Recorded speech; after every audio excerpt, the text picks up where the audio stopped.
Vous sentez vous assaillis par des forces invisibles. Aujourd'hui, nous allons explorer 9 signes révélateurs que vous pourriez être sous une attaque spirituelle. Ces signes ne sont pas de simples coïncidences, mais des indicateurs clairs d'un combat dans le royaume spirituel. En tant que croyants, nous devons être vigilants, car l'ennemi cherche à nous détourner de la présence de Dieu. Restez avec moi, car ces vérités vont renforcer votre foi et vous équiper pour la victoire. Les cauchemars. Les cauchemars ne sont pas de simples rêves perturbants. Le mot « cauchemar » vient du terme mythologique « mare », qui désigne un esprit maléfique, un démon qui trouble le sommeil. Ces visitations diaboliques se produisent net la nuit, perturbant votre repos. Vous dormez. Mais à votre réveil, vous vous sentez épuisé. Comme si vous n'aviez pas fermé l'œil, votre corps semble se reposer, mais votre âme et votre esprit restent fatigués. Oppressés, vous savez au fond de vous que quelque chose ne va pas. C'est un signe clair d'une attaque spirituelle, l'esprit de lourdeur. Soudain, une lourdeur spirituelle s'abat sur vous, dépression, désespoir, anxiété ou un épuisement inexplicable. Vous procrastinez, remettant à plus tard ce que vous deviez faire immédiatement. Vous perdez la motivation. Et pire, des pensées sombres envahissent votre esprit. La vie ne vaut plus la peine d'être vécue. Personne ne vous aime, personne ne se soucie de vous. Ces pensées suicidaires ou ce sentiment d'abandon ne viennent pas de vous, mais d'une attaque spirituelle visant à vous écraser. La confusion ou l'indécision. La Bible déclare que Dieu n'est pas l'auteur de la confusion. Pourtant, vous vous retrouvez submergé par des pensées négatives sans raison apparente. Votre esprit devient passif, incapable de se concentrer. Vos pensées sont troubles, comme un brouillard qui obscurcit votre clarté mentale. Cette confusion est un signe que l'ennemi attaque votre esprit pour vous désorienter et vous éloigner de la volonté de Dieu. Le rejet injustifié. Il existe un rejet ordonné par Dieu pour vous rediriger, mais ici, nous parlons d'un rejet qui n'a rien de divin. Vous vous sentez seul, comme si personne ne vous acceptait. Les gens vous accueillent un jour, puis vous repoussent le lendemain. Là où d'autres sont acceptés, vous êtes rejeté, peu importe vos efforts. Ce sentiment d'isolement et d'exclusion est un signe d'attaque spirituelle destinée à vous faire douter de votre valeur. Les tentations intenses, les tentations puissantes, sont un indicateur clé d'une attaque spirituelle. Souvenez-vous, Dieu n'est pas un tentateur, mais un testeur.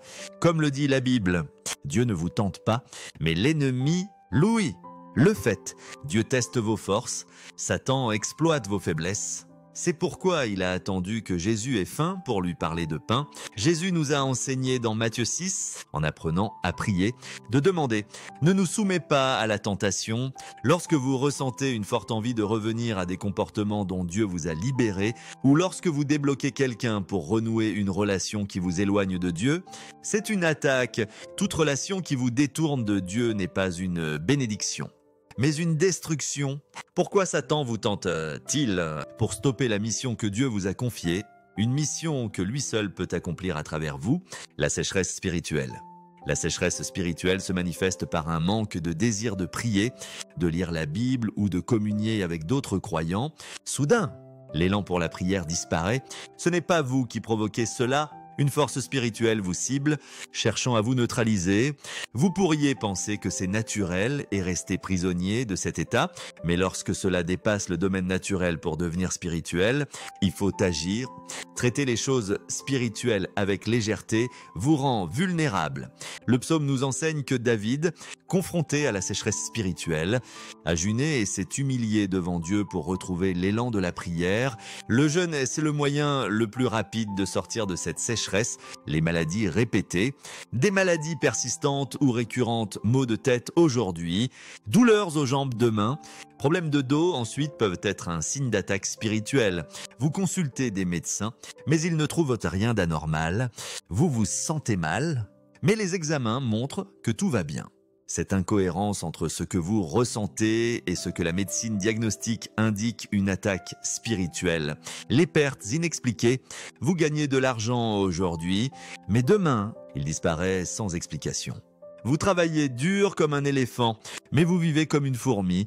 Tout ce que vous saisissez vous échappe. Vous perdez des emplois, des relations précieuses, et rien ne semble avancer.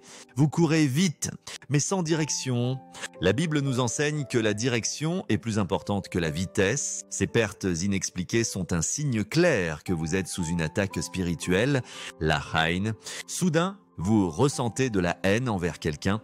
Le livre des Romains nous dit que l'amour de Dieu est répandu en nous par le Saint-Esprit. Dieu n'a pas dit « je fais l'amour », mais « je suis l'amour ». Si vous, un croyant, commencez à ressentir de la haine. Je déteste ma mère, je déteste une telle. Ce n'est pas vous qui parlez. Si Jésus était là, il dirait « arrière, Satan ». Cette haine est un signe d'une attaque spirituelle qui cherche à vous détourner de l'amour divin qui réside en vous. Conclusion. Ces 9 signes ne sont pas à prendre à la légère. Ils révèlent un combat spirituel qui exige votre vigilance et votre action. Mais voici la bonne nouvelle. Vous n'êtes pas sans défense. Armez-vous de la parole de Dieu. Jeûnez pour briser la sécheresse spirituelle. Priez avec ferveur et restez connectés à la communauté des croyants. Chaque tentation surmontée vous élève en rang dans le royaume de Dieu. Chaque test passé vous fait grandir en grâce. Vous êtes un conquérant, marqué non par des étoiles, mais par des cicatrices qui témoignent de vos victoires. Alors, relevez-vous, combattez et sachez que la victoire vous appartient au nom de Jésus. Partagez dans les commentaires quels signes vous reconnaissez et comment vous comptez y répondre. Merci d'avoir écouté. Aimez, abonnez-vous et partagez ce message. Des ressources pour approfondir votre marche avec Christ sont disponibles ci-dessous. Restez forts, la victoire est à vous.